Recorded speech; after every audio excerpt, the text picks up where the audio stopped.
أعوذ بالله من الشيطان الرجيم بسم الله الرحمن الرحيم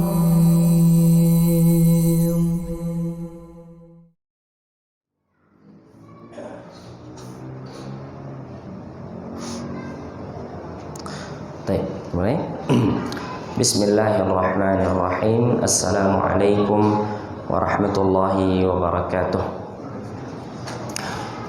Innal hamdalillah nahmaduhu wa nasta'inuhu wa nastaghfiruh wa na'udzu billahi min shururi anfusina wa min sayyiati a'malina. Man yahdihillahu fala mudhillalah wa man yudlil fala hadiyalah. Asyhadu an la ilaha illallah wahdahu la syarikalah wa asyhadu anna Muhammadan abduhu wa rasuluh. Allahumma salli wa sallim wa barik ala nabiyyina Muhammad wa ala alihi wa sahbihi ajma'in. Ya ayyuhalladzina amanu taqullaha haqqa tuqatih wa la tamutunna illa wa antum muslimun. Wa qala ya ayyuhan nasu taqu rabbakum alladzi khalaqakum min nafsin wahidah wa khalaqa minha zawjaha wa batha minhuma rijalan katsiran wa nisaa. Wattaqullaha alladzi tasaaluna bihi wal arham innallaha kana 'alaikum raqiba. Wa qala ya ayyuhalladzina amanu taqullaha wa qulu qawlan sadida yuslih lakum a'malakum wa yaghfir lakum dhunubakum wa man yuti'illaha wa rasulahu faqad faza fawzan 'azima. Amma ba'du fa inna asdaqal hadithi kitabullah wa khairal hadi hadi Muhammadin sallallahu alaihi wasallam wa syarrul umuri muhdatsatuha fa inna kulla muhdatsatin bid'ah wa kulla bid'atin dhalalah wa kulla dhalalatin finnar. Kaum muslimin dan kaum muslimat, bapak dan ibu-ibu rahimani wa rahimakumullah, alhamdulillah segala puji kita panjatkan kepada Allah Subhanahu wa taala atas segala karunia yang Allah Subhanahu wa taala limpahkan kepada kita. Salat dan salam semoga senantiasa tercurah untuk Nabi kita Nabi Muhammad sallallahu alaihi wasallam. Bapak dan ibu-ibu rahimani wa rahimakumullah, bahwasanya siapa yang menginginkan agar mudah dimasukkan ke dalam surga Allah Subhanahu wa taala, maka hendaknya dia belajar agama, dia menuntut ilmu. Karena Nabi sallallahu alaihi wasallam mengatakan, "Man salaka tariqan yaltamisu fihi ilma, sahalallahu lahu bihi tariqan ilal jannah." Siapa yang menempuh jalan untuk menuntut ilmu, maka Allah Subhanahu wa taala akan mudahkan baginya jalan menuju surga. Kenapa demikian? Karena dengan ilmu seseorang bisa tahu mana kebenaran, mana yang hak dan mana yang batil. Dengan ilmu seseorang bisa tahu mana ketaatan dan mana maksiat. Adapun orang-orang yang tidak berilmu, maka pemahaman daripada hadis ini mereka sulit untuk masuk surga. Karena mereka tidak memiliki timbangan. Mereka tidak memiliki barometer bagaimana amalan mereka benar, bagaimana amalan mereka amalan yang diterima. Mereka tidak memiliki timbangan. Adapun orang-orang yang berilmu, maka Allah Subhanahu wa taala akan mudahkan jalannya untuk menuju surga.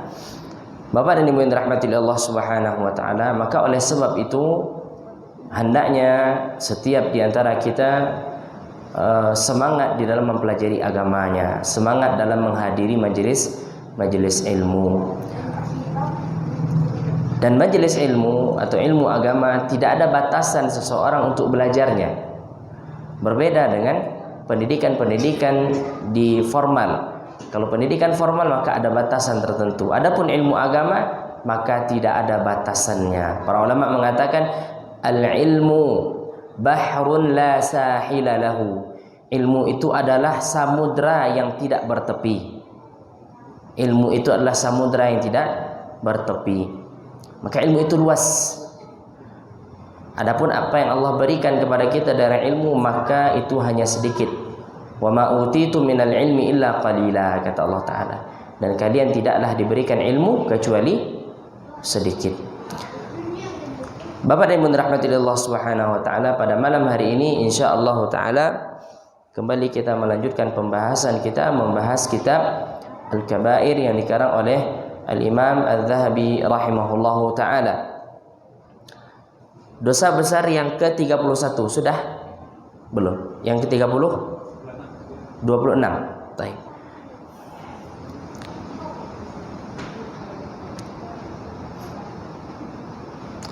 Dosa besar yang ke-26 lagi ya. Nah. Hah?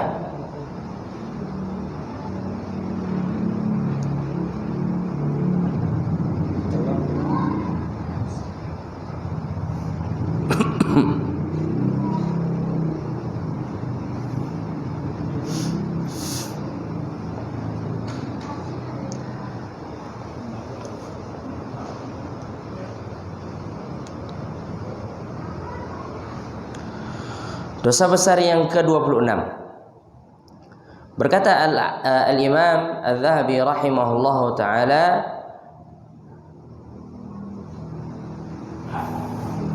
Al-kabiratu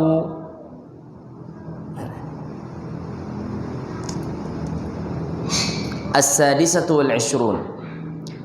Dosa besar yang ke-26, al-qadhi as-su'. Qadhi yang buruk, hakim yang buruk. Berkata Imam Ibnu Abdul Barr rahimahullahu taala, wa ajma'al ulama ala anna al-jawra fil hukmi minal kabair. Al-Imam Ibnu Abdul Barr dalam kitab beliau beliau berkata, para ulama sepakat bahwasanya kezaliman pada hukum itu termasuk bagian dari dosa besar. Liman ta'ammada dzalika 'aliman bihi, bagi orang yang menyengaja hal tersebut dan dia mengetahui itu. Wa ruwiyat fi dzalika atharun syadidatun 'anis salaf, dan diriwayatkan tentang permasalahan ini athar-athar yang sangat keras dari dari salaf kita terdahulu. Berkata Imam Abu Ubaidah rahimahullah, yulhaqu bil qadhi al-hakim wal wali was sultan. Termasuk juga pada hukum ini selain qadhi, orang yang menentukan hukuman, masuk juga padanya wali, orang yang memimpin, dan sultan, para pemimpin. Idza hakamu bi ghairi ma anzalallah, apabila mereka berhukum selain daripada hukum Allah Subhanahu wa taala, fa fi'luhum min al-kufril amali qat'an, maka perbuatan mereka itu adalah kufur amali. Sebagaimana kita telah mengetahui bahwasanya kekufuran itu ada dua, ada kufur amali, ada kufur i'tiqadi. Maka berhukum selain daripada hukum Allah Subhanahu wa taala dikatakan oleh Al-Imam Abu Ubaidah, dia termasuk daripada kufur amali. Wa sabaqa an qarrarna hadzal naw'a minal kabair, maka kita telah menetapkan bahwasanya ini termasuk daripada dosa besar, ya. Ikhwan rahmatillah Subhanahu wa taala. Jadi para pemimpin yang berlaku buruk terhadap rakyatnya berarti mereka telah melakukan dosa besar. Apakah itu pemimpin negara atau pemimpin desa, pemimpin kota, kabupaten dan yang lainnya, atau pemimpin keluarga atau hakim yang menentukan perkara manusia, jikalau dia berlaku buruk, berlaku zalim, tidak adil dalam memimpin, maka berarti dia telah melakukan atau terjerumus ke dalam dosa besar. Dalil yang pertama dari permasalahan ini adalah firman Allah Subhanahu wa taala dalam surat Al-Maidah ayat 44. Allah Subhanahu wa taala berfirman, "Wa man lam yahkum bima anzalallah fa ulaika humul kafirun." Siapa yang tidak berhukum dengan hukum Allah, siapa yang tidak berhukum dengan apa yang Allah turunkan, maka mereka adalah orang-orang kafir. Kalau seandainya kita ditanya Bapak dan Ibu, kafir apa yang dimaksud di sini? Maka jawabannya adalah kafir amali, Kufur amali, bukan kufur i'tiqadi. Kemudian ya, sebagaimana kita katakan bahwasanya sebagian orang memahami ayat ini kemudian menggunakan ayat ini untuk menyerang pemerintah dengan mengatakan bahwasanya pemerintah kita bukanlah pemerintah Islam. Kenapa? Karena mereka tidak berhukum dengan apa yang Allah turunkan. Pemerintah, sebagian orang mengatakan pemerintah kita taghut, kata mereka. Ya. Kenapa dikatakan taghut? Mereka mengatakan karena pemerintahan kita tidak berhukum dengan hukum Allah. Maka kita katakan, apakah yang dimaksud dengan tidak berhukum dengan hukum Allah ini? Apakah semua hukum Allah tidak diterapkan apakah menerapkan semua hukum Allah atau sebagian saja? Kalau seandainya dikatakan semua hukum Allah tidak diterapkan di Indonesia ini, misal, maka kita katakan kenapa di masjid-masjid orang masih boleh adzan? Kenapa wanita berjilbab tidak dilarang? Kenapa di sekolah-sekolah masih diajarkan agama, pelajaran agama? Apakah itu tidak berhukum dengan hukum Allah? Berhukum dengan hukum Allah. Bukankah ketika akan masuk Ramadan pemerintah menyediakan tim untuk melihat ru'yah hilal? Ketika 1 Dzulhijjah kemarin, para ulama pemerintah kita menyediakan tim untuk melihat hilal Dzulhijjah. Artinya semuanya dikoordinir oleh pemerintah. Namun ada sebagian hukum yang belum ditetapkan atau belum diterapkan oleh pemerintahan kita, maka itu namanya manusia memiliki kekurangan. Maka tidak benar jikalau ada orang mengatakan kepada kita bahwasanya Indonesia bukan negara Islam. Maka kita katakan Indonesia adalah negara Islam. Buktinya apa? Buktinya adzan masih dikumandangkan. Cobalah bagi orang yang pernah pergi ke Eropa, dia tidak akan pernah mendengarkan adzan. Tidak ada adzan di sana. Kalau ada masjid pun, maka tidak diizinkan untuk dikumandangkan adzan kecuali untuk dalam masjid saja. Artinya apa? Syiarnya tidak nampak. Maka yang seperti ini baru dinamakan dengan negara kafir. Adapun alhamdulillah Indonesia tidak ada pelarangan terhadap adzan. Maka ayat ini mesti kita fahami dengan benar. Jangan kita membawakan ayat kemudian kita fahami dengan pemahaman kita. Dalam artian apa? Dibawakan ayat ini, dibaca tafsirnya, kemudian langsung ditudingkan kepada pemerintah. Tidak benar yang seperti ini. Ya, orang-orang Khawarij di zaman Ali bin Abi Thalib radhiyallahu taala. Zaman Ali bin Abi Thalib radhiyallahu taala anhu. Atau di zaman Utsman bin Affan terbunuh oleh Khawarij. Dalil mereka apa? Dalil mereka ini, siapa yang tidak berhukum dengan hukum Allah, maka keluar daripada agama Islam. Mereka menganggap Utsman tidak berhukum dengan hukum Allah. Akhirnya apa? Mereka memberontak dan akhirnya Utsman terbunuh. Kaum muslimin dan kaum muslimat rahimani wa rahimakumullah. Maka kita katakan makna daripada kafir di sini adalah kafir secara amal, bukan kafir secara keyakinan. Dalil yang kedua yang dibawakan oleh Imam Az-Zahabi rahimahullah, surat Al-Maidah ayat 50. Allah Ta'ala berfirman, afa hukmal jahiliyati yabghun? Apakah hukum jahiliyah yang kalian inginkan, yang kalian harapkan? Di zaman jahiliyah tidak ada hukum. Kenapa?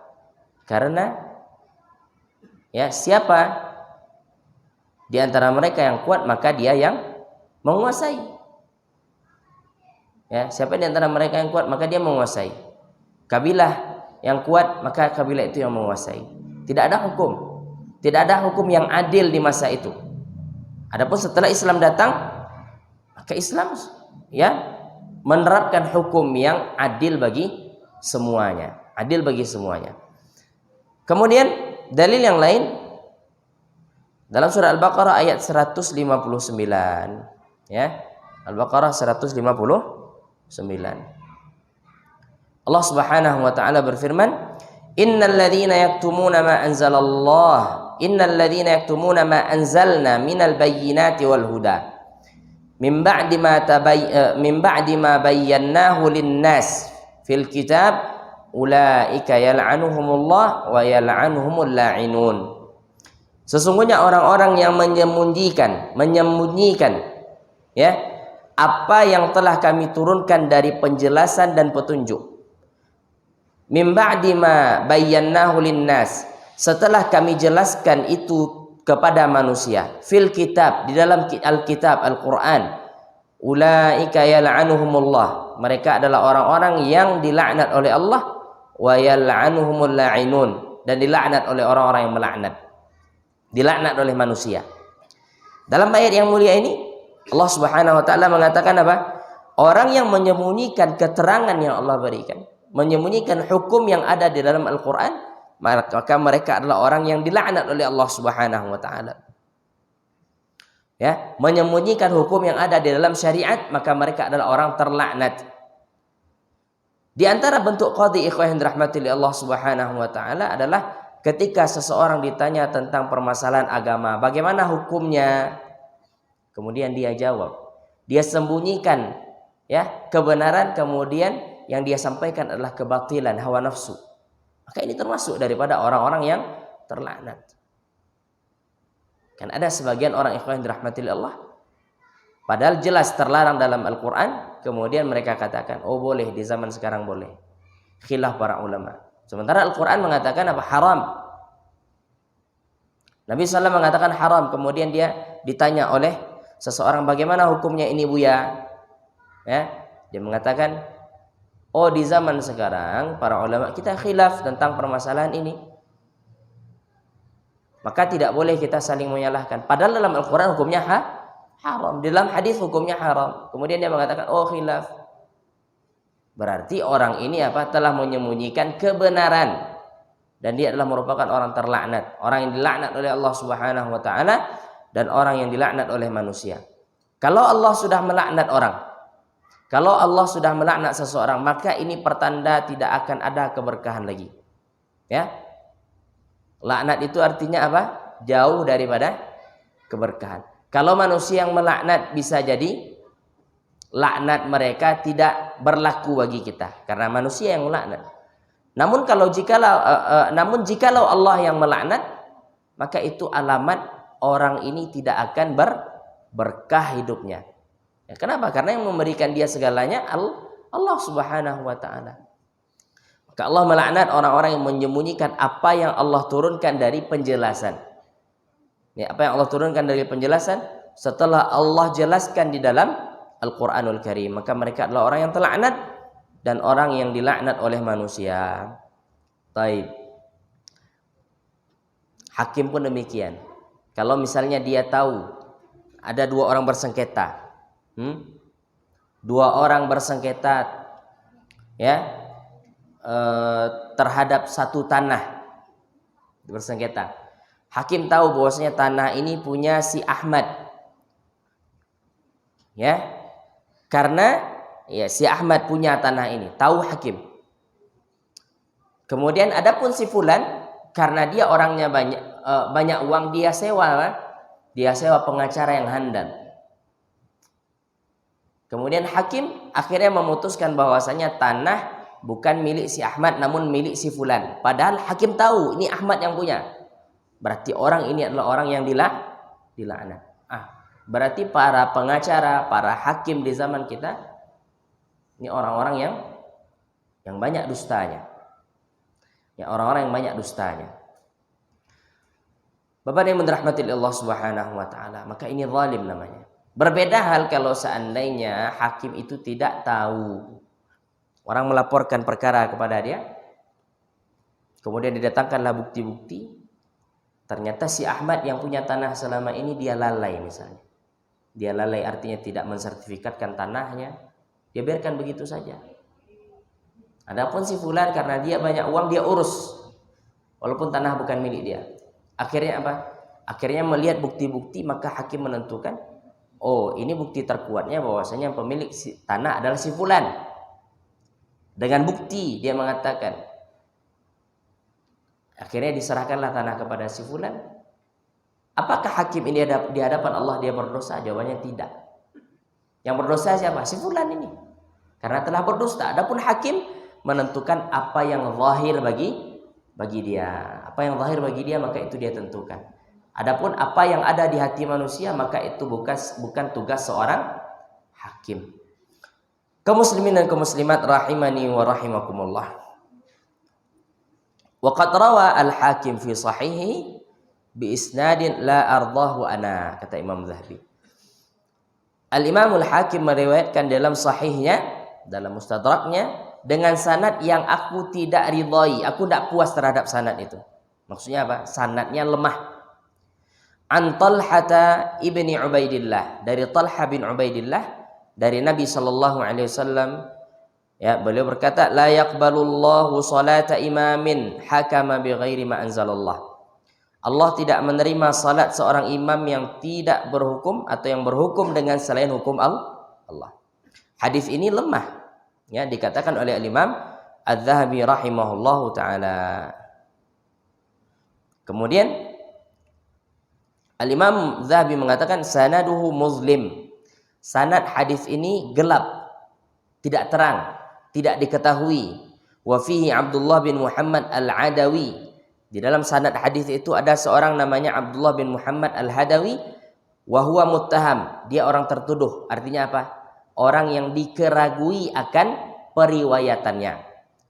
Maka yang semula hadis ini misalnya hadis yang hasan atau hadis yang sahih, karena satu orang yang tertuduh, bisa jadi dia berdusta, bisa jadi dia orang yang fasik, maka dengan itu hadis tersebut menjadi hadis yang tidak bisa, atau hadis tersebut menjadi hadis yang lemah, ya, hadis tersebut menjadi hadis yang lemah. Jadi karena hadis ini lemah, maka secara pemahaman maka ini hadis ini tidak bisa digunakan. Kalau seandainya ada hakim berlaku zalim, tidak berhukum dengan hukum Allah, dia berdosa hanya dari sisi situ saja. Adapun dia salat, dia beribadah, maka jikalau terpenuhi syarat dan rukun ibadahnya, maka ibadahnya diterima insyaallah taala. Kemudian Bapak yang dirahmati Allah Subhanahu wa taala,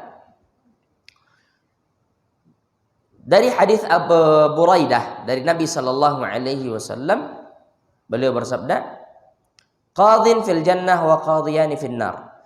Satu hakim di sorga dan dua hakim di neraka.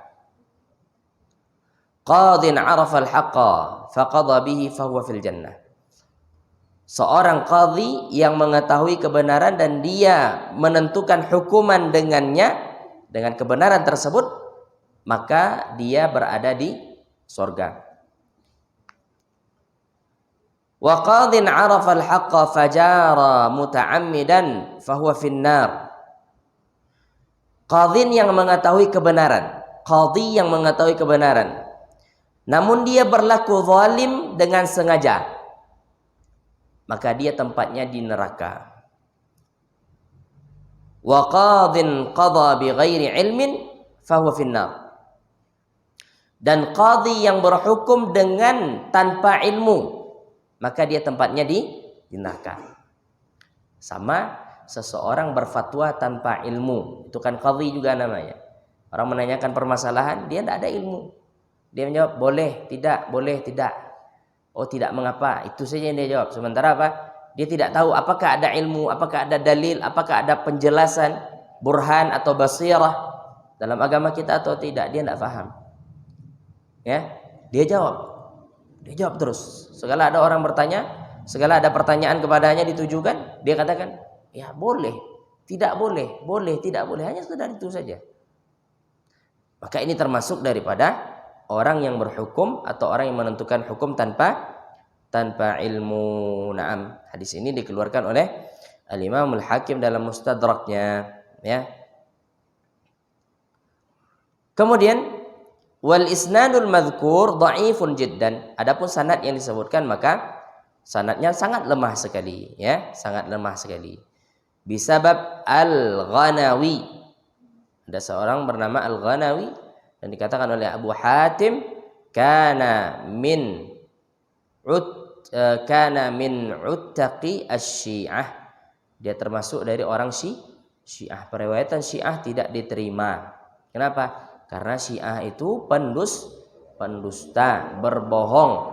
Di antara agama mereka, di antara ajaran agama mereka adalah taqiyah. Ya, taqiyah maknanya apa? Berdusta, berbohong. Maka periwayatan Syiah itu tidak ada yang diterima satupun. Periwayatan Syiah tidak ada yang diterima satupun. Maka hadis ini tidak bisa kita gunakan. Kenapa? Karena lemah. Kita harus paham hadis-hadis lemah ini tujuannya apa? Agar nanti ada orang menyampaikan, kemudian ada orang menghukumi suatu dengan hadis yang lemah, maka kita tahu bahwasanya ini adalah hadis yang lemah.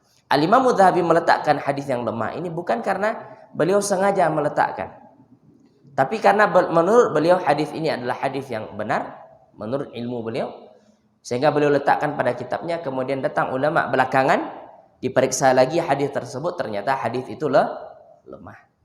Ya, dan itu wajar dan itu bisa terjadi.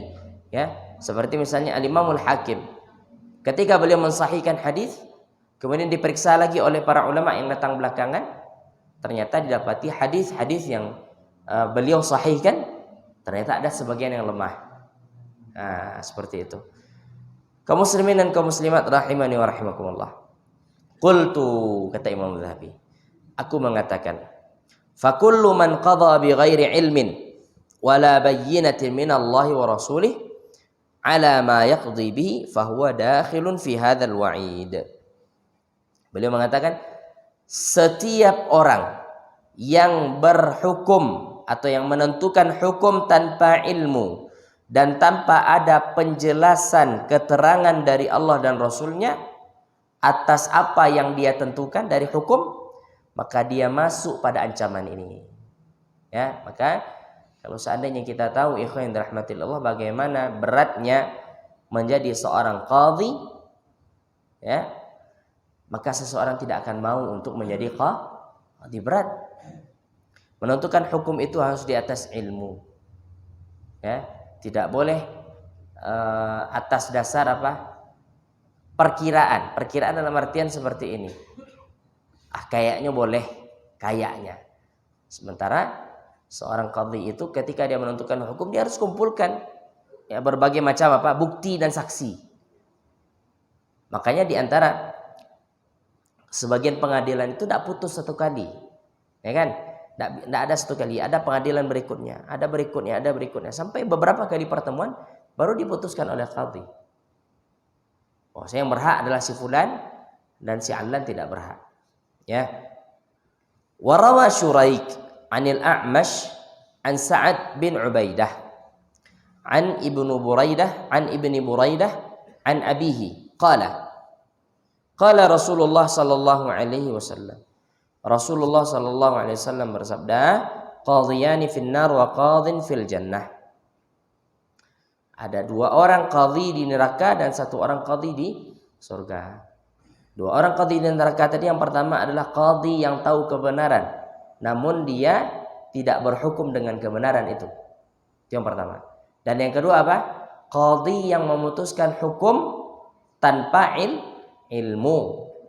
Itu juga termasuk dosa. Adapun qadhi yang berada di surga adalah dia mengetahui kebenaran dan dia berhukum dengan kebenaran tersebut. Qalu, ya, mereka bertanya kepada Nabi sallallahu alaihi wasallam, "Fama dzanbul ladzi yajhal?" Orang yang bodoh kenapa dia berdosa? Ya. Apa dosanya orang yang bodoh tadi? Orang yang tidak tahu tadi apa dosanya? Maka Nabi mengatakan, dzanbu alla yakuna qadhiyan hatta ya'lama. Dosanya itu sebenarnya apa? Dia tidak boleh menjadi qadhi sampai dia berilmu. Dia tidak boleh menjawab pertanyaan seseorang sampai dia berilmu. Itu maknanya. Dan isnaduhu qawi, dikatakan oleh Imam Adz-Dzahabi. Sanad hadis ini kuat. Ikhwan rahmatillah Allah Subhanahu wa taala. Wa aqwa minhu hadis Ma'qil ibn Sinan. Dan yang lebih kuat daripada riwayat sebelumnya adalah hadis Ma'qil bin Sinan dari Nabi sallallahu alaihi wasallam. Beliau bersabda, "Ma min ahadin yakunu ala syai'in min umuri hadhil ummah fala ya'dilu fihim illa kabbahullahu finnar. Ya, hadis ini hadis yang sahih ya. Hadis ini adalah hadis yang sahih yang diriwayatkan oleh Al-Imamul Hakim ya. Dikatakan hadis ini adalah sanadnya sahih. Nabi sallallahu mengatakan, tidaklah seseorang yakunu ala syai'in min umuri hadhil ummah, dia mengatur urusan umat ini, fala ya'dilu fihim, dan dia tidak berlaku adil pada mereka, illa kabbahullahu finnar, melainkan Allah akan tenggelamkan dia dalam api neraka. Nah, orang-orang yang berebut untuk jadi pemimpin seharusnya mereka baca ini. Bagaimana ancaman-ancaman pemimpin yang tidak adil, qadhi yang tidak adil. Ya. Ini bukan perkara yang sepele. Di zaman kita kursi kepemimpinan itu diperebutkan oleh banyak orang. Di zaman ya salaf kita terdahulu, mereka tidak mau untuk menjadi pemimpin karena sadar kalau sudah jadi pemimpin mesti banyak yang akan dipertanggungjawabkan di hadapan Allah. Mesti banyak yang akan dipertanggungjawabkan di hadapan Allah Subhanahu wa taala. Makanya ketika Abu Bakar ditunjuk jadi khalifah, pada dasarnya beliau tidak mau. Tidak mau. Ya. Tidak mau pada dasarnya. Tidak menawarkan diri. Ya. Tidak menawarkan diri. Padahal beliau berhak untuk jadi khalifah. Karena beliau orang yang paling dekat dengan Nabi. Tapi apa yang beliau lakukan? Beliau tidak mau. Menolak. Akhirnya diminta oleh Umar radhiyallahu taala anhu. Tidak ada orang kecuali engkau. Tidak ada yang bisa memimpin kecuali Abu Bakar. Akhirnya beliau mau.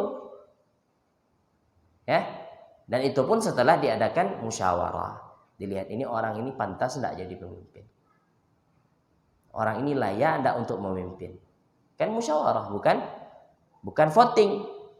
Ya, kalau voting bisa ya seperti kita lah sekarang. Bisa hancur, bisa berantakan perkara umat ini. Kenapa? Karena gara-gara voting tadi.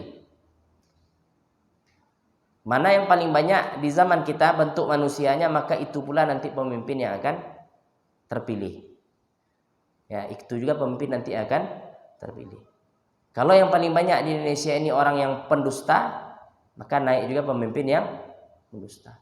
Kalau di Indonesia ini banyak ya manusianya yang mencuri, mengurangi timbangan, maka pemimpin nanti juga demikian. Kalau di Indonesia ini misalnya banyak orang yang suka maksiat, maka pemimpin nanti juga demikian. Yang namanya manusia misalnya ketika mereka mayoritas dan dihadapkan kedua pemimpin, yang satu soleh,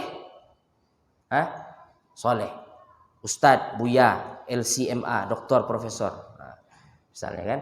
Jadi ini calon, kemudian disampaikanlah, ya kalau saya jadi pemimpin maka semua diskotik ditutup, perzinaan akan ditutup, orang yang berzina akan dirajam, orang minum khamar akan dicambuk. Sampaikan itu. Kira-kira dipilih tidak oleh rakyat kita? Tidak, nionya memilih, ada takutnya. Karena banyak orang melakukan itu, ya kan? Nah, orang mengurangi timbangan akan dikenakan hukuman, misalnya kan? Orang yang tidak sholat akan dicambuk. Itu program mereka. Kira-kira terpilih? Tidak ada yang milih. Tidak ada yang milih. Kenapa? Karena takut. Nah, itulah cerminan. Jadi benar bahwasanya pemimpinan itu adalah cerminan daripada rakyat. Bagaimana pemimpin yang memimpin, maka itulah rakyat, berkaca kita. Ikhwan rahmati Allah Subhanahu wa taala. Namun walaupun demikian, pemimpin yang tidak berhukum, tidak adil dalam berhukum, maka Allah Subhanahu wa taala murka kepadanya. Murka kepadanya. Ya. Yang semestinya ketika seseorang telah menjadi pemimpin, maka tidak ada yang dia takuti lagi. Kenapa? Karena dia berada di atas. Tidak ada yang ditakuti lagi. Kenapa dia tidak berhukum adil? Sementara apa? Tidak ada orang yang berani terhadap pemimpin. Seharusnya apa? Tinggal bilang, ini yang benar, ini salah. Kan seharusnya demikian. Makanya apa? Orang jikalau sudah memimpin tidak berlaku adil, Allah murka kepadanya. Kemudian warawa Utsman bin Muhammad al-Akhnasi wa huwa shaduq. Anil Maqburi, dari Abu Hurairah radhiyallahu taala anhu, dari Nabi sallallahu alaihi wasallam, beliau bersabda, man ju'ila qadiyan bainan nas faka'annama dzubiha bighairi sikkin. Siapa yang diangkat menjadi pemimpin, qadhi di tengah-tengah manusia, maka seolah-olah dia telah disembelih tanpa pisau. Berarti disembelih. Itu perumpamaan yang diberikan oleh Nabi. Kalau seandainya perumpamaan ini kita mengerti akan hakikatnya, maka tidak ada lagi orang yang menawar-nawarkan diri. Ya, biar saya saja. Kalau saya jadi pemimpin maka rakyat akan makmur. Ya, ekonomi akan berjalan. Ini segala macam ditawarkan. Ternyata setelah memimpin apa? Semuanya zong, nihil, tidak ada. Ya, ikhwan dirahmati Allah Subhanahu wa taala. Maka ini perumpamaan. Bayangkan kalau seandainya kita disembelih tanpa pisau. Dalam artian apa? Selain pisau lah, tentu akan lebih sakit. Kalau dengan pisau sebentar selesai, ya kan? Bayangkan kalau seandainya antum ya Idul Adha nyembelih sapi misalnya dengan kalau dengan pisau cepat sapi itu meninggal, matinya kan. Tapi coba dengan misalnya batu, atau dengan gelitik, enggak ya. Atau misalnya dengan benda tumpul lah selain pisau. Ini layaknya apa? Menyiksa. Bayangkan orang ketika ketika dijadikan dia pemimpin, diangkat dia untuk menjadi pemimpin, maka layaknya demikian, dia akan tersiksa. Dia tidak akan tersiksa. Karena memang banyak pemimpin-pemimpin itu tidak bisa berlaku adil. Banyak pemimpin-pemimpin itu tidak bisa berlaku adil. Sehingga apa? Sehingga Nabi mengatakan demikian. Demikian adanya. Ya, demikian adanya. Kemudian dikatakan amma idza ijtahadal hakim. Adapun sudah adzan, Pak ya? Sudah ya? Belum? 2 menit lagi. Adapun jikalau hakim telah bersungguh-sungguh, telah mengeluarkan seluruh upayanya, wa qadha bima qama bihi dalil ala sihhatihi, dan dia menetapkan hukum dengan dalil bahwasanya dia memandang dalil ini benar, walam yahkum bi ra'yi faqihin, dan dia tidak berhukum dengan pendapat ahli fikih, seorang faqih, wa qad laha dha'fu dzalikal qaul fa huwa ma'jurun wala bud. Dia sudah kerahkan seluruh upayanya. Ternyata apa yang dia putuskan itu lemah, salah. Maka dikatakan oleh Imam Az-Zahabi, maka orang ini mendapatkan pahala kalau dia benar-benar sudah bersungguh-sungguh untuk menentukan hukum. Maka orang ini mendapatkan pahala. Jadi orang jahil tadi di sini maksudnya apa? Orang bodoh diangkat jadi pemimpin, kemudian dia jawab atau dia menentukan hukum tanpa ilmu. Adapun orang yang berilmu, walaupun orang berilmu ini tidak semuanya ilmu dia kuasai, ya. Ketika ditanyakan kepadanya tentang suatu permasalahan, dia katakan nanti saya cari dulu. Akhirnya dia cari, dia baca buku, dia tanya kepada orang berilmu lagi, dia tanya. Pokoknya dia kerahkan seluruh kemampuannya sehingga tidak ada kemampuan lagi di balik itu. Yawana lahabih, ya. Lahabih usaha, tidak ada usaha oleh. Usaha sudah dikerahkan seluruhnya. Itu namanya ijtihad. Kalau sudah dikerahkan seluruh usaha, kemudian ternyata apa yang dihasilkan dari usaha tersebut adalah sesuatu yang salah atau sesuatu yang lemah, maka orang yang telah mengerahkan seluruh upayanya itu tetap mendapatkan pahala. Nabi SAW bersabda dalam hadis riwayat Imam Bukhari dan Muslim, idza ijtahadal hakimu fa asaba falahu ajrani. Jikalau seorang hakim berijtihad, maka ijtihadnya itu benar, maka dia mendapatkan 2 pahala. Wa in ijtahada fa akhta'a falahu ajrun. Jikalau dia berijtihad, ternyata ijtihadnya salah, maka dia mendapatkan satu pahala. Wallahu taala alam. Insyaallah kita lanjutkan setelah salat Isya. Wa sallallahu wasallam wa baraka ala nabiyina Muhammad wa ala alihi wa sahbihi ajma'in. Assalamualaikum warahmatullahi wabarakatuh.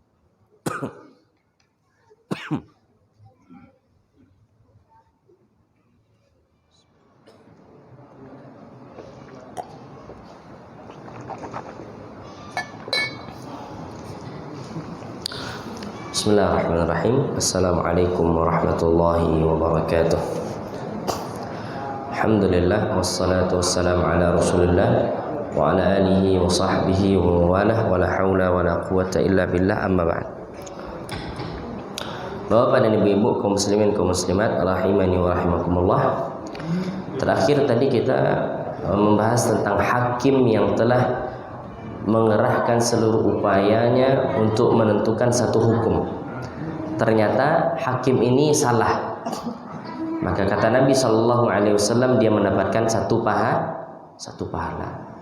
Jikalau dia benar dalam menentukan, maka dia mendapatkan 2 pahala. Berarti ikhwan rahmatillah Allah, orang yang benar tanpa berijtihad, maka dia tidak dapat pahala dan dia tetap berdosa. Bisa kita pahami? Jadi yang mendapat pahala di sini apabila dia berijtihad. Misalnya orang ditanya, bagaimana hukum ini? Kemudian dia mengatakan tidak boleh. Spontanitas dia mengatakan tidak boleh. Padahal dia belum pernah mendengar atau belum pernah belajar sebelumnya atau belum pernah tahu sebelumnya. Namun spontanitas dia katakan, oh itu tidak boleh. Ternyata apa yang dia ucapkan atau jawaban yang diberikan ternyata sesuai, benar. Apakah dia mendapatkan pahala? Jawabannya tidak. Dia tetap berdosa. Kenapa? Karena dia mengatakan tidak boleh itu bukan bersumber dari ilmu, tapi bersumber dari apa? Hawa nafsu. Ya, bersumber dari hawa nafsu. Maka ini pentingnya ilmu. Orang berilmu itu salahnya pun mendapatkan pahala, satu pahala tadi. Jadi para imam terdahulu, ya, seperti Imam Madhab, Imam Abu Hanifah, Imam Malik, Imam Syafi'i, dan Imam Ahmad bin Hanbal, jikalau mereka salah dalam ijtihad mereka, maka mereka tetap mendapatkan pahala. Contoh, Al-Imam Ibnu Hazm Al-Zahiri rahimahullahu ta'ala, salah satu ulama yang memperbolehkan musik. Tentu tidak musik seperti musik zaman kita. Ini sering digaungkan oleh orang-orang yang mengatakan, oh musik itu boleh. Ada ulama yang membolehkan. Di antaranya Al-Imam Ibnu Hazm Al-Zahiri. Kita katakan Al-Imam Ibnu Hazm ketika membolehkan, beliau tidak membolehkan, atau beliau membolehkan bukan dengan hawa nafsu. Beliau memeriksa dalil. Beliau ulama besar, Ibnu Hazm ini. Ya. Salah satu mazhab, ya, mazhab Zahiri namanya, yang beliau anut. Dan banyak dalam mazhab Zahiri dan pendapatnya kuat-kuat. Namun dalam masalah ini beliau keliru. Apakah beliau keliru ini mendapatkan dosa? Tidak. Karena beliau ulama, karena beliau telah berijtihad. Yang berdosa adalah orang yang mengikuti ulama yang salah, itu dia berdosa. Seperti, ya, orang-orang yang menghalalkan musik, kemudian dibawakanlah pendapat Ibnu Hazm. Ibnu Hazm tidak berdosa. Kenapa? Karena ulama besar berijtihad. Karena di zaman dahulu juga sarana atau wasilah seseorang untuk mengetahui seluruh ilmu itu sulit atau terbatas, ya kan? Kalau di zaman kita semuanya alhamdulillah buku-buku tersebar. Di zaman dahulu enggak. Orang kalau ingin tahu satu hadis harus pergi ke daerah yang jauh. Kalau zaman kita tidak. Nah, keterbatasan demikian menyebabkan sebagian para ulama berijtihad dan ijtihadnya salah. Nah, dalam hal ini mereka tetap mendapatkan satu pahala. Adapun orang-orang yang mengikuti ijtihad yang salah tidak dihukumi sama seperti mereka. Ya. Orang-orang yang mengikuti ijtihad yang salah mereka berdosa. Maka orang-orang yang mengambil pendapat Ibnu Hazm sekarang itu semua pendosa semua itu. Ya, orang yang menghalalkan musik dengan alasan ada ulama yang membolehkan, itu berdosa semua. Karena orang-orang yang mengatakan sekarang itu tidak seperti Ibnu Hazm ilmunya. Tidak seperti Ibnu Hazm. Taib, ikhwan dirahmati Allah Subhanahu wa taala. Begitu juga para imam yang lain, Imam Malik, Imam Abu Hanifah, Imam Syafi'i, Imam Ahmad bin Hanbal, ketika fatwa mereka atau ijtihad mereka salah, mereka tidaklah berdosa. Kenapa? Karena mereka ahli ijtihad. Memang orang yang berijtihad. Sebelum mazhab-mazhab itu, ada nggak mazhab? Sebelum Imam Malik datang, ada mazhab. Apa mazhab Imam Malik? Al-Quran hadis, itu mazhabnya. Apakah Imam Malik mengatakan mazhab saya Maliki? Tidak ada. Di zaman Imam Malik belum ada orang mengatakan kami Maliki, nggak ada. Mazhab mereka apa? Al-Quran hadis. Begitupun Al-Imam Abu Hanifah, mazhab mereka Al-Quran hadis. Begitupun Imam Syafi'i, begitupun Imam Ahmad. Nah, sekarang saja orang fanatik kepada satu mazhab, sementara di zaman dahulu tidak dikenal. Ya, tidak dikenal. Ikhwan dirahmati Allah Subhanahu wa taala. Bukan berarti kita mengatakan bermazhab itu tidak boleh. Boleh bermazhab itu. Yang terlarang itu adalah mengkultuskan satu mazhab. Mengatakan mazhab yang benar itu mazhab Syafi'i saja. Saya akan mengambil dari Syafi'i saja. Selain Syafi'i saya tidak ambil. Ini berdosa orang seperti ini. Apakah seluruh pendapat Syafi'i benar? Tidak. Imam Syafi'i bukan nabi. Mesti ada kalanya Imam Syafi'i benar, ada kalanya yang lain salah. Ada kalanya beliau salah, ada kalanya yang lain benar. Boleh bermazhab. Kami ini mazhabnya Syafi'i. Namun ketika mazhab Syafi'i bertentangan dengan pendapat yang lebih kuat, atau ada pendapat yang lebih kuat daripada pendapat Imam Syafi'i, maka ambil pendapat yang lebih kuat. Seperti itu orang beragama. Tapi sekarang apa yang sesuai dengan hawa nafsu kami Syafi'i, ya kan? Tapi pendapat Syafi'i yang tidak sesuai dengan hawa nafsunya, khilaf. Betul kan? Itu para ustaz di zaman sekarang. Kami Indonesia ini rata-rata Syafi'i, tidak boleh kita bermazhab dengan Hambali. Kalau Hambali pergi ke Arab Saudi sana katanya. Indonesia ini Syafi'i mazhabnya. Maka kita ambil dari Syafi'i saja. Tahu-tahu apa? Dalam banyak permasalahan ternyata tidak juga mazhab Syafi'i yang dipakai. Ya, ini mazhab kalama dinyo namanya. Mana lama sadero itu mazhab kami. Itu hawa nafsu lagi. Bohong kalau seandainya ada orang mengatakan kami Syafi'i 100% kami ambil Syafi'i. Tidak. Banyak dalam ibadah-ibadah kita ini tidak sesuai dengan mazhab Syafi'i. Sesuai dengan mazhab Syafi'i. Ikhwan dirahmati Allah Subhanahu wa taala. Kemudian farattaba Nabi, berkata Al-Imam Adz-Dzahabi rahimahullah, farattaba Nabi sallallahu alaihi wasallam al-ajra idza ijtahada fil hukmi. Nabi sallallahu alaihi wasallam menetapkan pahala bagi orang yang bersungguh-sungguh dalam mengeluarkan hukum. Bersungguh-sungguh. Ya. Kita katakan bagaimana kesungguhan dia? Tidak ada kesungguhan di balik itu lagi. Itu namanya ijtihad namanya. Memang usahanya mentok di situ, tidak ada usaha yang lebih daripada itu lagi. Itu namanya ijtihad. Fima idza kana muqallidan fima yaqdi bihi falam yadkhul fil khabar. Bagaimana kalau seandainya dia seorang muqallid?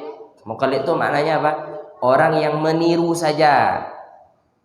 Maka tidak masuk kepada hukum ini. Maka kita katakan orang yang mengikuti pendapat Imam Ibnu Hazm, apakah dia mendapatkan satu pahala juga?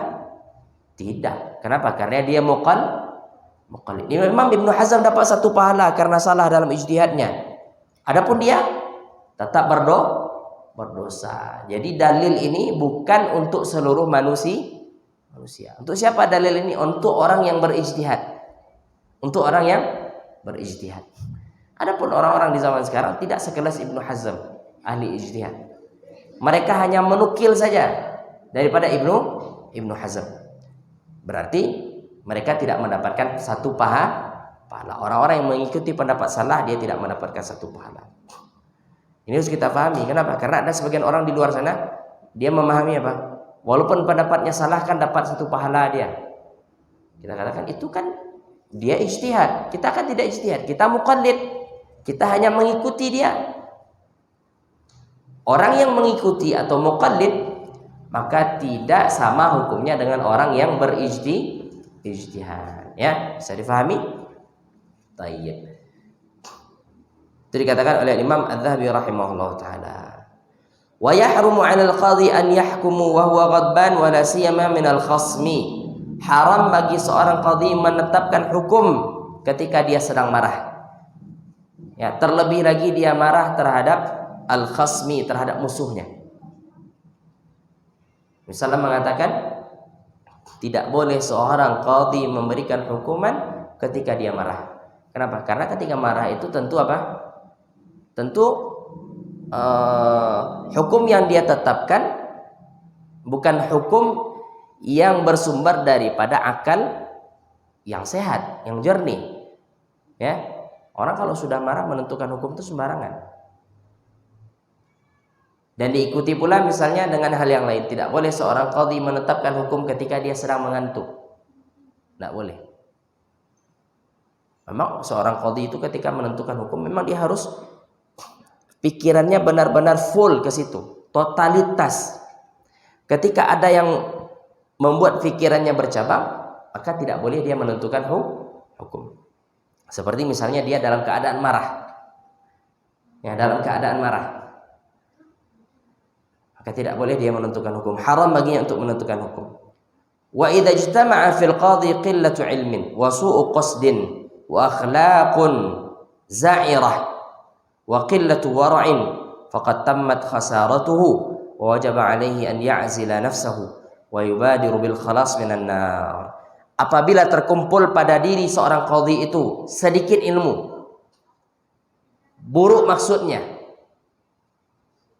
akhlak yang buruk, ya, akhlaqun za'irah, ya, akhlak yang buruk, sedikit wara'nya, sedikit takutnya kepada Allah Ta'ala, maka telah lengkap kesengsaraannya. Ya, sudah tidak berilmu, tujuan jadi hakim buruk pula, tujuan yang buruk, kemudian tidak punya akhlak yang baik, kemudian tidak wara', tidak takut kepada Allah Subhanahu Wa Ta'ala, maka dikatakan oleh Imam Adz-Dzahabi ala samparuno kerugiannya. Ya, wa tammat khasaratuhu, telah sempurna kerugiannya. Maka wajib dia untuk menghentikan dirinya daripada jabatan itu. Dia langsung yang minta mengundurkan diri.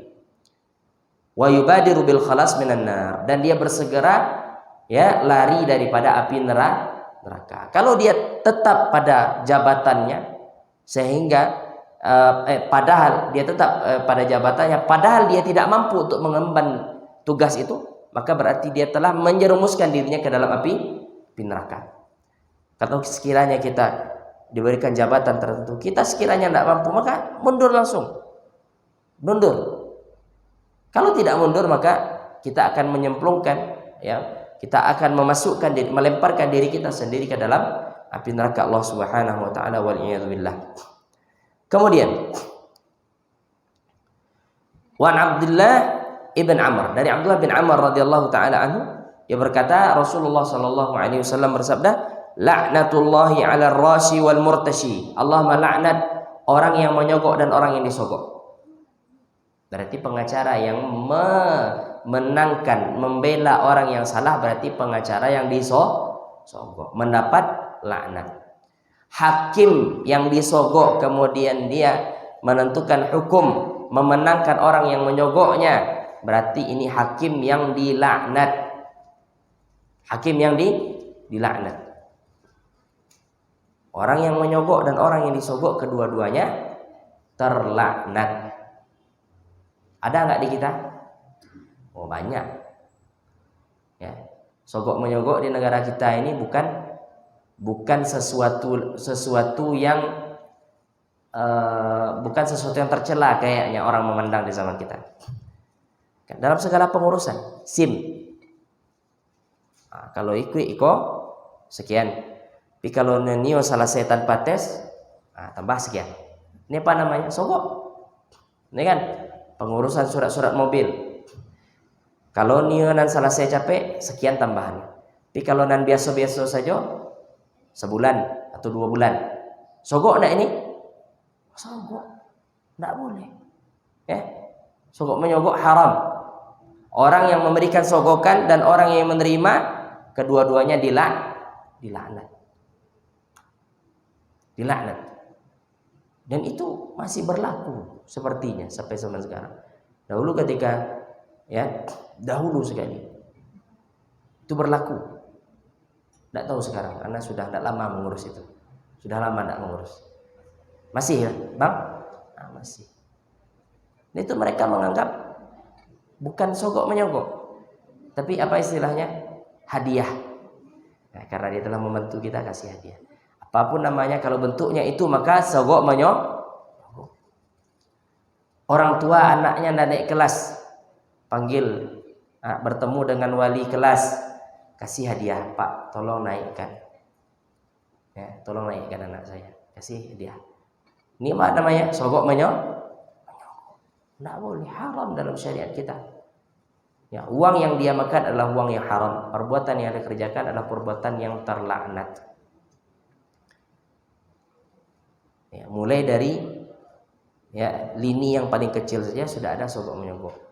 Bagaimana ke atas sana? Wajar saja banyak orang-orang itu yang korupsi. Ya, Allahul musta'an. Nah, itu pembahasan kita tentang permasalahan hakim yang buruk. Selesai pembahasan dosa yang ke-26. Sekian, insya Allah kita lanjutkan pada pertemuan yang akan datang. Jikalau ada yang ditanyakan maka kertasnya dioper ke depan. Kalau tidak ada maka jangan dicari-cari pertanyaan. Jangan cari-cari masalah. Pertanyaan itu kalau ada biasanya dia langsung spontanitas. Tapi kalau berpikir dulu, berarti ini cari-cari pertanyaan. Ya.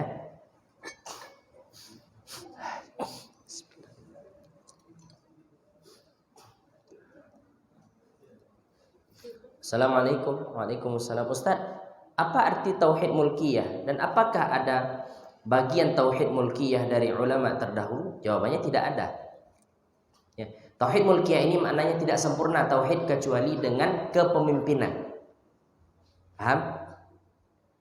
Ini yang menggaungkan adalah orang-orang khawarij.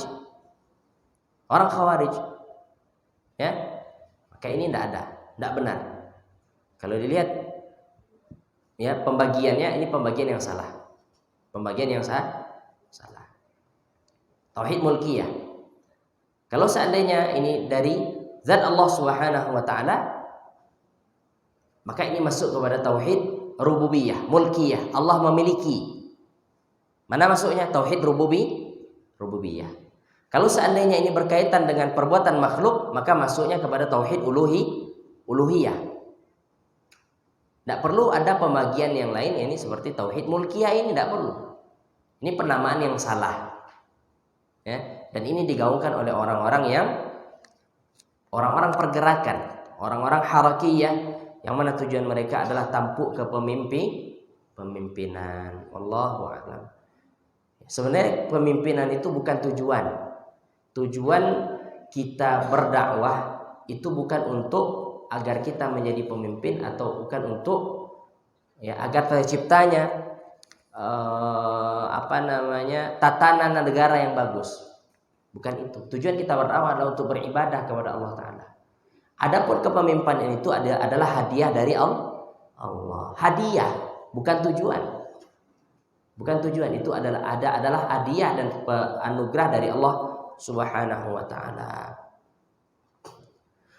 Assalamualaikum Ustaz, apakah boleh kita mengikuti turnamen olahraga yang diberlakukan sistem penjualan insert? Tidak boleh. Ini namanya judi, ya. Jadi judi itu banyak modelnya. Ya, di antaranya itu turnamen, kemudian ada insert, kemudian hadiahnya dari insert tersebut. Maka itu namanya judi. Wallahu ta'ala alam.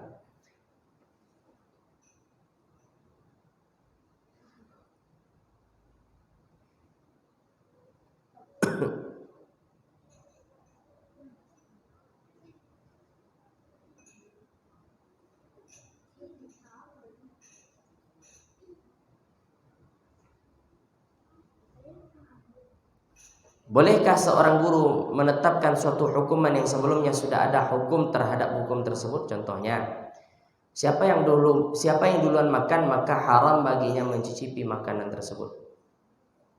Dengan tujuan agar anak-anak bisa menjaga kekompakan dan kebersamaan serta patuh. Ikhwan rahmatillah Allah Subhanahu wa taala, dalam dunia pendidikan hukum itu harus ada manfaatnya. Ya. Tidak boleh seorang guru menetapkan hukum kemudian tidak ada manfaat di balik hukum itu. Ada efek jera, dalam artian apa? Ada nilai edukatifnya, edukasinya ada. Tapi kalau seandainya hukum ini bersumber hukum ini hanya menyebabkan penyiksaan terhadap anak didik, ini tidak boleh. Ada sebagian dulu, kalaulah talambe anak muridnya makan, tidak diizinkan makan. Itu ada sebagian pesantren seperti itu. Ya, misalnya apa? Jam sekian teng makan. Ada 1 orang 2 orang telat daripada jam yang telah ditentukan. Akhirnya tidak diberikan nasi. Ini boleh tidak ini? Tidak boleh. Zalim namanya. Tidak ada unsur pendidikan di sini. Maka seorang guru ketika menetapkan hukuman maka harus ada nilai edukasinya. Harus ada nilai apa? Murid ini belajar daripada kesalahan dia. Ya, harus ada. Maka kalau seandainya antum katakan siapa yang makan duluan maka tidak boleh dia makan. Siapa yang ambil makan duluan maka tidak boleh dia makan. Ini namanya menggisa namanya, tidak boleh. Ya, berikan hukuman yang mendidik. Wallahu taala a'lam. Semoga Allah berikan kesehatan untuk Ustadz dan kita semua, amin.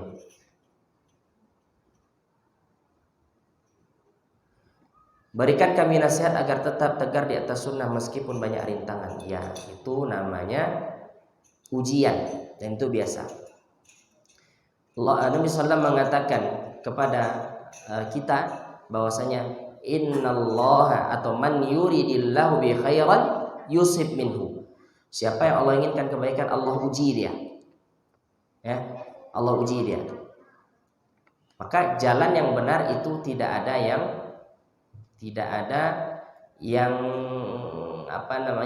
datar. Tidak ada yang mulus. Mesti akan banyak ujian. Kalaulah seandainya kita mengatakan setelah hijrah mungkin saya tidak lagi diuji, oh salah. Justru setelah hijrah akan banyak ujian. Buktinya apa? Nabi sebelum diangkat menjadi Rasul tidak diuji. Bahkan disukai oleh orang Quraisy. Tapi setelah diangkat menjadi Rasul, ya, diperintahkan untuk menyerukan tauhid, maka orang-orang pun memusuhi. Maka kita harus bersabar. Ya, bersabar. Makanya di antara bentuk kesabaran adalah sabar di atas ujian atau keburukan manusia.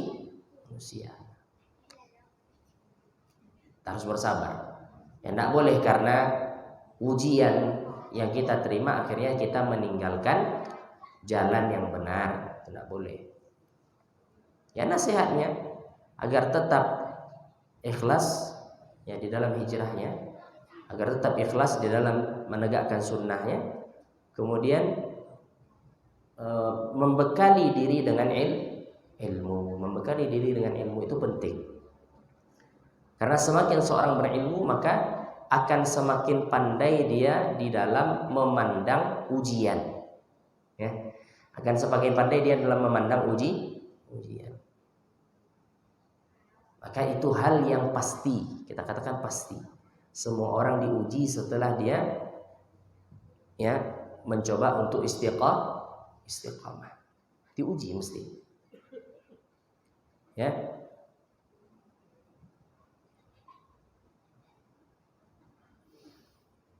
Ikhwan rahmatillah Allah Subhanahu wa taala. Maka berusaha untuk istiqamah. Walaupun ujian itu banyak, istiqamah sudah. Karena Nabi SAW mengatakan asyaddun nasi bala'an al-anbiya tsummal amsal fal amsal. Manusia yang paling berat ujiannya itu adalah para nabi, kemudian orang yang serupa dengan mereka dan orang yang serupa dengan mereka. Dalam artian apa? Orang yang mengikuti ajaran nabi mesti akan diuji. Dan para ulama kita dahulu mereka semuanya diuji. Al-Imam Ibnu Taimiyah justru apa? Di penjara. Al-Imam Ahmad bin Hanbal di penjara. Syekh Muhammad bin Abdul Wahab ditolak dakwahnya, ya kan? Bahkan sampai sekarang pun masih diuji Syekh Muhammad bin Abdul Wahab. Dikatakan sesat, dikatakan haus darah, dikatakan suka menumpahkan darah manusia. Itu kan ujian, fitnah. Tapi ya tetap bersabar. Tetap bersabar. Wallahu ta'ala a'lam.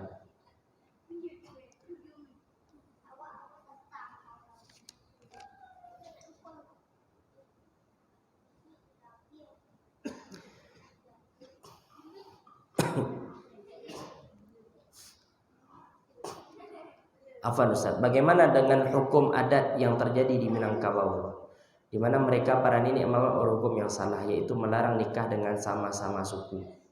Sementara dalam syariat yang dilarang adalah nikah dengan yang sepersusuan. Apakah mereka juga termasuk orang yang terlaknat juga?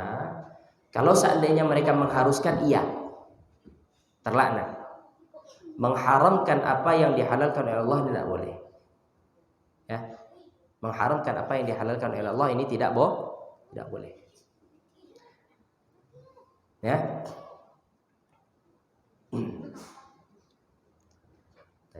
Kalau seandainya kita dalam posisi seperti ini, ya, dalam posisi seperti ini, bukan memandang oh ini kan boleh.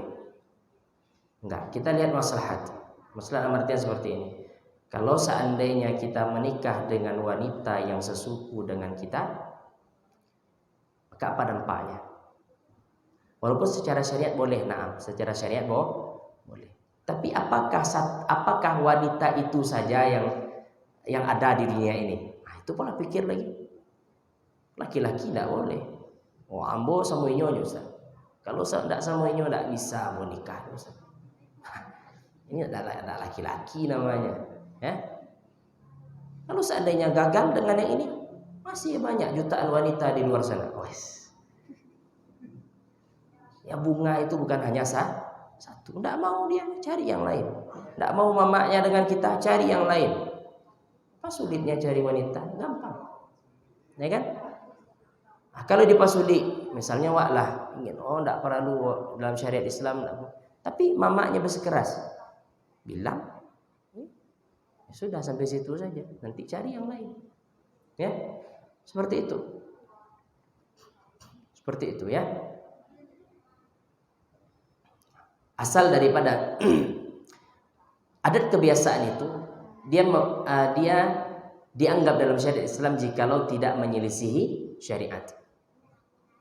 Dianggap dalam syariat jikalau tidak menyelisihi syariat.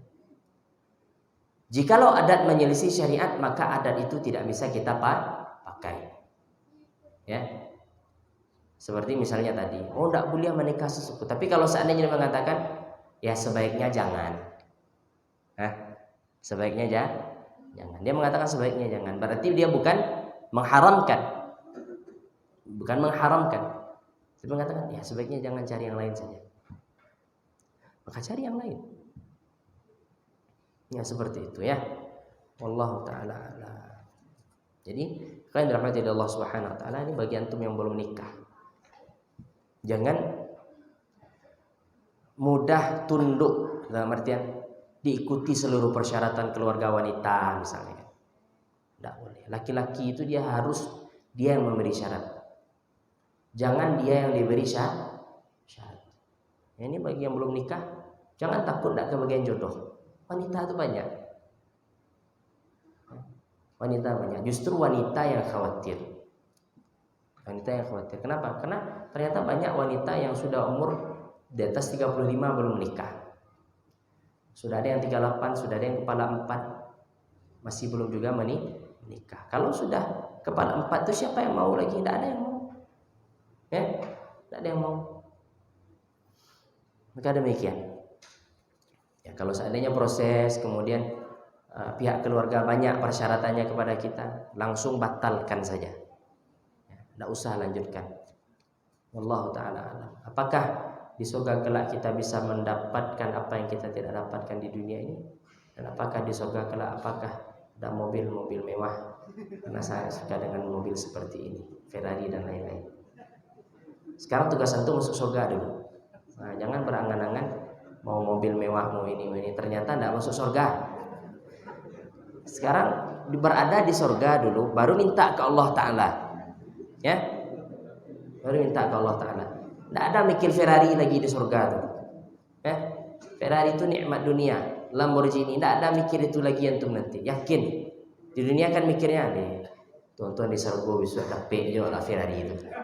Lah masuk surga itu tak kena nih, karena dunia yang berbeda. Ya, dunia yang berbeda. Tidak kepikiran lagi kenikmatan dunia ini bagi orang-orang yang telah berada di surga. Sibuk dengan kenikmatan surga. Ini pertanyaan anak-anak ini. Anak-anak juga sering nanya nih, Bi, kalau di surga bisa minta apa saja, Bi? Bisa. Minta robot bisa. Pertanyaan anak-anak ini. Ya, Allah Ta'ala. Nah, tugas kita sekarang apa? Beramal untuk masuk surga. Nanti nikmat surga, ya, nikmat surga itu tidak ada sebanding dengan nikmat dunia. Ya, tidak sebanding dengan nikmat dunia. Apa yang dielu-elukan di dunia sekarang di surga itu mungkin tidak berharga lagi. Yang tidak berharga lagi. Ya, wallahu ta'ala a'lam. Baik, kita cukupkan. Semoga apa yang kita sampaikan pada malam hari ini bermanfaat. Terlebih dan terkurang saya mohon maaf. Kepada Allah Ta'ala saya minta ampun.